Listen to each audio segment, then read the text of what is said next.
Hello guys, നമുക്കിന്നൊരു cooking video ആയാലോ?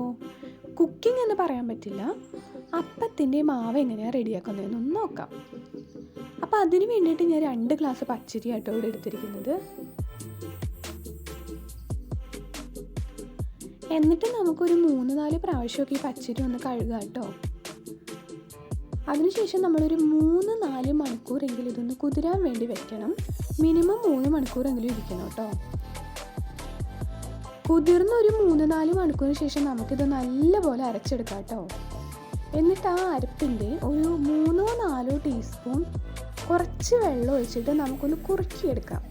ഇത് എന്തിനാന്ന് വെച്ചാൽ അപ്പം നല്ല സോഫ്റ്റ് ആയിട്ടിരിക്കാൻ വേണ്ടിയിട്ടാണ് കേട്ടോ.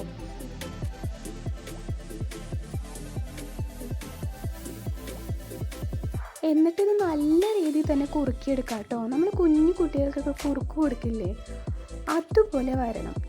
കുറച്ച് കട്ട പിടിച്ചെന്ന് വെച്ചിട്ട് കുഴപ്പമൊന്നുമില്ല കേട്ടോ, നമുക്കിത് മിക്സിയിൽ അടിച്ചെടുക്കാനുള്ളതാണ്. എന്നിട്ടത് നല്ലപോലെ ചൂടാറാൻ വേണ്ടിയിട്ട് നമുക്കൊന്ന് മാറ്റി വെക്കാം കേട്ടോ. അപ്പോഴത്തേക്കും നമുക്ക് ബാക്കി മാവെടുത്ത് അരച്ച് വെക്കാവേ. ബാക്കി വന്ന പച്ചരി ഞാൻ ഇതിനകത്തേക്ക് ഇട്ട് കൊടുക്കുവാണേ.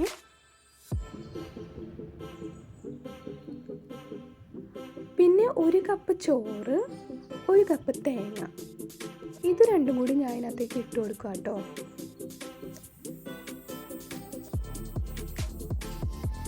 ഇപ്പം ഞാൻ ഇടുന്നത് ഈസ്റ്റാണേ. നിങ്ങൾക്ക് ഈസ്റ്റ് ഇഷ്ടമല്ല എന്നുണ്ടെങ്കിൽ നേരത്തെ അപ്പത്തിന് അരച്ച് വെച്ച പുളിമാവ് ഒഴിച്ചാലും മതിയാവും കേട്ടോ. ഞാൻ ഈസ്റ്റാണ് ചേർക്കാറ്. പിന്നെ കുറച്ച് ഉപ്പും, പിന്നെ നമ്മൾ നേരത്തെ കുറുക്കി വെച്ച ആ ഒരു കുറുക്കും കൂടി ഇതിനകത്തേക്ക് ആഡ് ചെയ്ത് കൊടുക്കുക കേട്ടോ. പിന്നെ പ്രത്യേകം ശ്രദ്ധിക്കേണ്ട ഒരു കാര്യം, നമ്മൾ ഇതിനകത്ത് വെള്ളം ഒഴിക്കേണ്ട ആവശ്യമില്ല.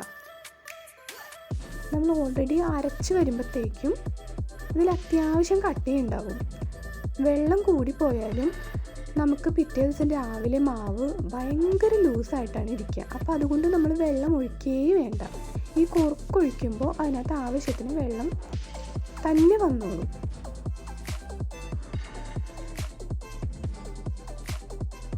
പിന്നെ പഞ്ചസാര വേണ്ടവർക്ക് പഞ്ചസാരയും കൂടി ആഡ് ചെയ്ത് കൊടുക്കാം കേട്ടോ. എന്നിട്ടിത് നന്നായിട്ട് ഇളക്കാം. 10 മിനിറ്റ് നേരം കൈ എടുക്കാണ്ട് ഇളക്കിക്കൊണ്ടിരിക്കണം കേട്ടോ. എന്നിട്ടിത് നല്ലപോലെ മൂടി വെക്കാം കേട്ടോ. പിന്നെ പ്രത്യേകം ശ്രദ്ധിക്കേണ്ട ഒരു കാര്യം, നമ്മൾ വെറുതെ തറയിലല്ല ഇത് വെക്കേണ്ടത്. ഒന്നെങ്കിൽ ചൂടുള്ള സ്ഥലത്ത്, അതായത് അടുപ്പിൻ്റെ അടുത്തോ അല്ലെങ്കിൽ എന്തെങ്കിലും പലകയുടെ മുകളിലോ അങ്ങനെയൊക്കെ ആയിട്ടോ ഇത് വെക്കേണ്ടത്. തണുപ്പ് കിട്ടാതിരിക്കാൻ നമ്മൾ മാക്സിമം ശ്രദ്ധിക്കണം. എന്നാലാണ് നമുക്ക് ഇതുപോലെ പൊളിച്ച് കിട്ടുള്ളൂ മാവ്.